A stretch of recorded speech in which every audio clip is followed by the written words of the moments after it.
Hello, cherished viewers. Welcome back to Sandy Home Recipe. Mama Kwa Baba Sandy Home Recipe. And Nebesua said the beya Ghana jollof rice. Jollof rice ya de bia, edwani bia eye de pa. Me patchane ne da edi kan a wo hwe me video. Mema we mfi so be subscribe. Na wa share, na wa like, na wa throw comment. Please, if you're new to my channel, don't forget to subscribe, share, like, and also write or comment below. So we are starting. We are near mana ye de be jollof rice no. It's we ye de use meat in 1 kilo. It be gu ye pan mu. Na ye de ye jene na ya blending no 2 tablespoon aka ho. Na de 1 teaspoon powdered ginger ye den aka ho. Na ye de 1 teaspoon garlic and onion powder aka ho. Na ye de enchi no atreketo and half aka ho. Na de ye maggi so atreketo and half aka ho. Na ye de beef seasoning no so atreketo and baako.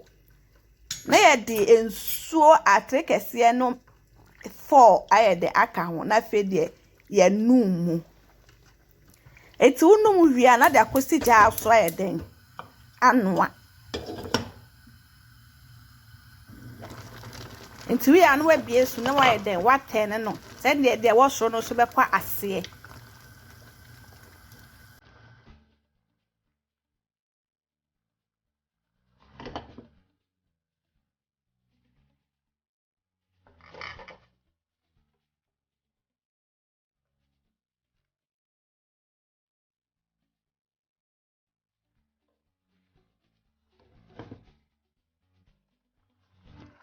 se aben we be yi de esi wo na fe de wa de wa koche wa anwa mu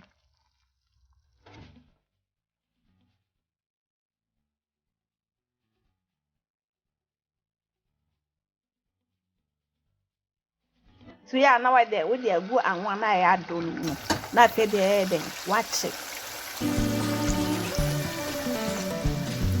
ya 10 se de enhye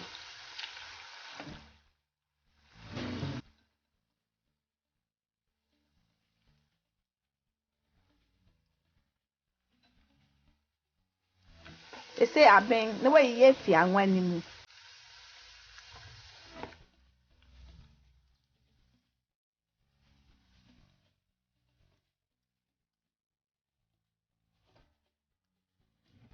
tu ye be ye stew no nti de anwa atrekese no 5 na begun ye yusu extra virgin oil nti oil wait me yusu sunflower oil bi akwabia na wo dije na wa twitwa na ye de agu na wa ye de waka anunu eti emu chiwi na fe de wo dije no de wa blend na atrekese ne ba akwa aka ho na no so wa ye de waka fra de no so chikakra wi na wo de amako atreketwa ne ba ako aye de aka na no so wa ye de waka ye de afra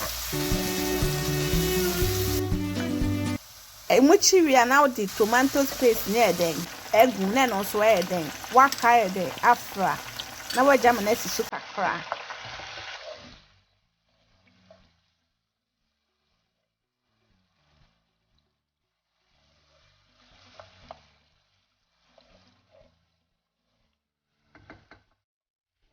we are na into no wa blending na e den fresh tomatoes na blending what the den with the egu mu na no so e den waka fra na waja asiwa ma na ye den ehu kakra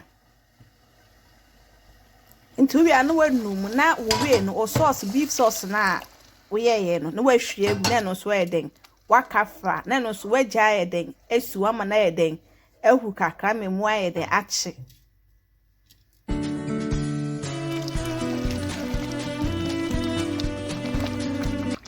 Please remember to hit the notification bell to get new video I will post.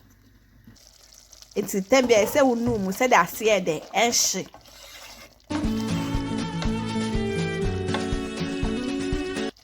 We are not spices no e de wo de agu mu.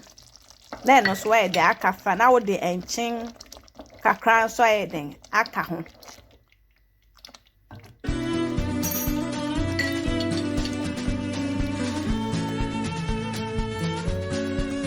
Ebia no was sebia si ho no mo peso a won sebia de ensi ho no mo. Enti wi a na wa hohoro emo no na we den wo dia begum. Emo na ebeye yusu 2.5 cup. Enti e de wo de gum wi na fa den.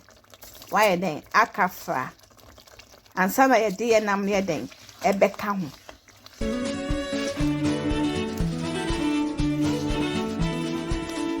Etu awie na wo de enam na ye chi beef na ye den egum na no so ye den wanumu. No wo na sisu kakra bi ansa na wo de nso ye den ebegum. Eso ne yusu half cup nso no ti na ye den wanumu. Uwi ana wa ye den wakata so. Then bia se wani wo ho na wa ye den wonunum se de afi ye den enhye. Ana jollof nso ya ehia enso mebie so kakra bi na ese den uyusu.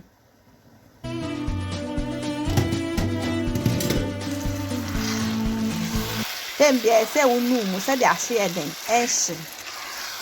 Ana eja no so se enye low enye se wo ma eja ne ye high.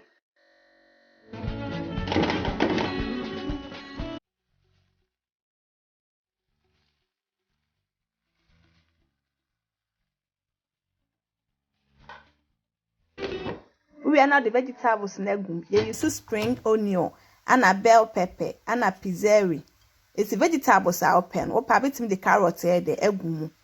The open now the guna fair then, waka then, and we are no idea. Wakataso.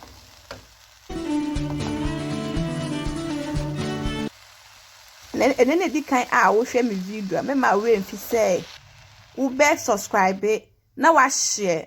Now I like a video. Now face watch all comments.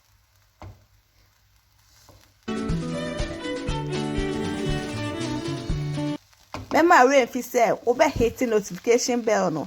Let them the video bia better work on side the ebeka. Inti a jollof on there abien wi no. Ye beef jollof no. Abien wi. Wow, so yummy. When I kono. Nti say na abien wi na den what serve. What dum jan no efe do akọ serve. Wow, when I kono.